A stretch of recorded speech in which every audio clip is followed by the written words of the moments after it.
1 Samuel chapter 11. Nahash the Ammonite went up and besieged Jabesh Gilead, and all the men of Jabesh said to him, Make a treaty with us, and we will be subject to you. But Nahash the Ammonite replied, I will make a treaty with you, only on the condition that I gouge out the right eye of every one of you, and so bring disgrace on all Israel.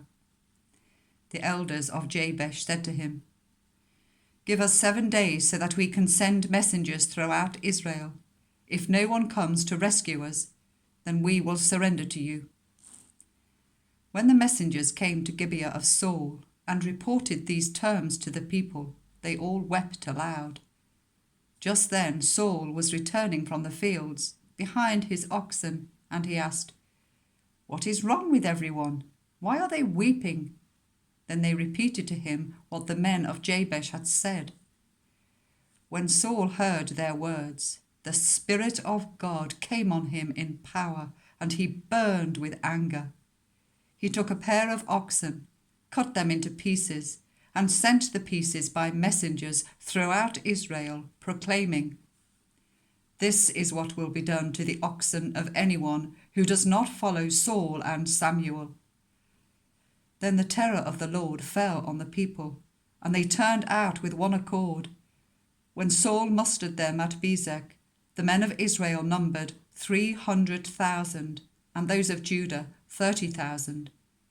They told the messengers who had come, Say to the men of Jabesh Gilead, By the time the sun is hot tomorrow, you will be rescued. When the messengers went and reported this to the men of Jabesh, they were elated. They said to the Ammonites, Tomorrow we will surrender to you, and you can do to us whatever you like. The next day Saul separated his men into 3 divisions.